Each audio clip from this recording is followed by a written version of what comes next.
Bueno, la idea siempre es tratar de que ellos puedan expresarse, manifestarse, cuáles son sus dudas, sus inquietudes y dar respuestas desde un lugar científico, ¿no? Es decir, respuestas basadas en evidencias, que tengan un marco dentro de la ciencia de la sexología y que ellos a partir de la información puedan tomar sus decisiones en base a sus principios y sus valores. Siempre es muy respetuosa en ese sentido, no es indicativa, respeta los principios los axiológicos de cada persona, no da indicaciones, no, simplemente informa y ofrece un espacio de reflexión en base a la información. Cuando la iniciativa surge de ellos mismos, implica que la inquietud es muy vigente y es muy válida y es muy legítima, ¿no? Es muy importante respetar las voces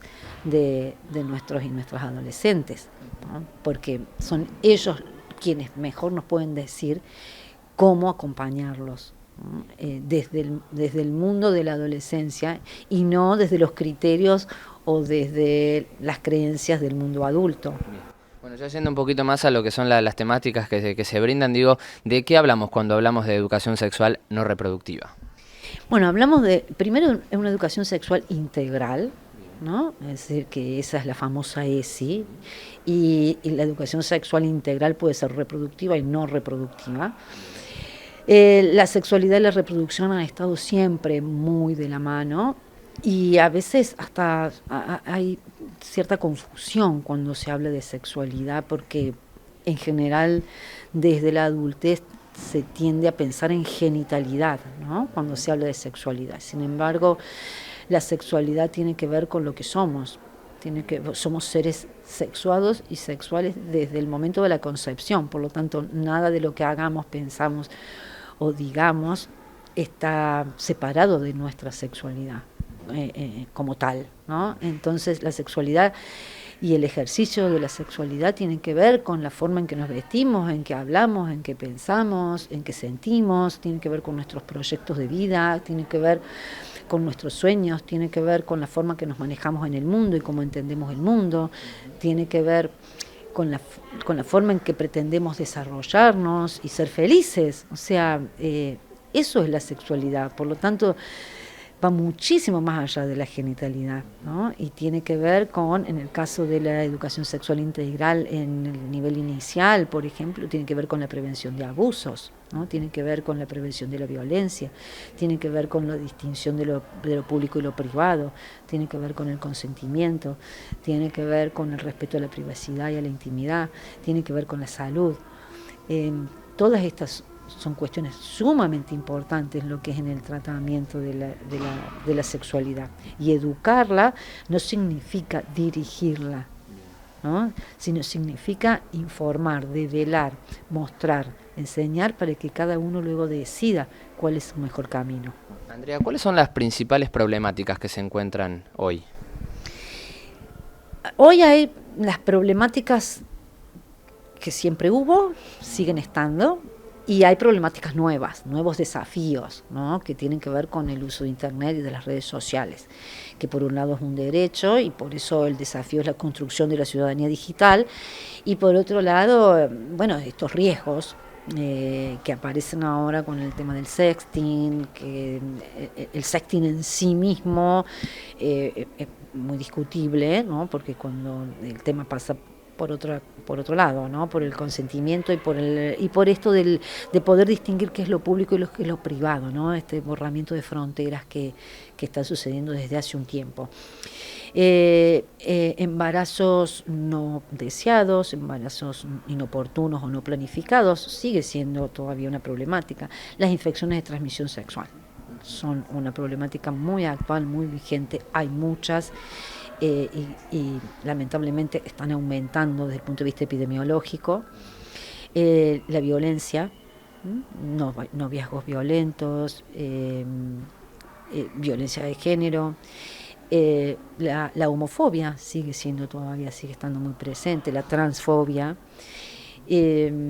O sea que, y sigue también muy que por ahí no se expresa demasiado, pero las disfunciones sexuales, ¿no? Que tienen que ver con el deseo sexual, que tienen que ver con la satisfacción sexual, que tienen que ver con...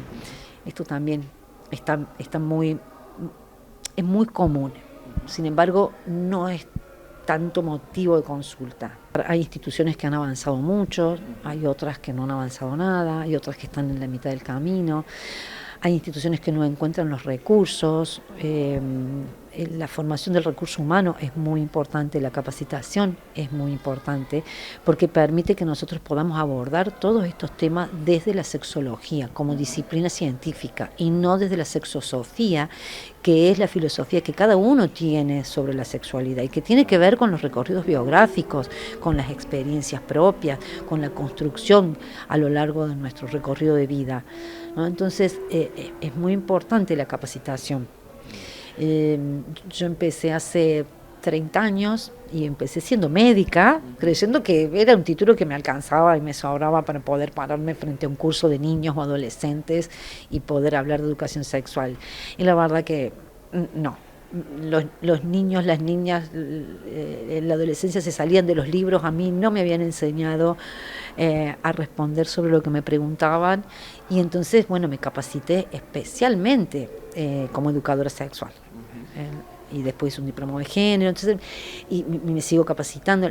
Es fundamental para poder revisar la propia sexualidad, los propios prejuicios, los propios tabúes, porque muchas veces los proyectamos, las falsas creencias. Es necesario que nosotros podamos desanudar, desandar, deconstruir muchas de las cuestiones y aprender a partir de desaprender, ¿no?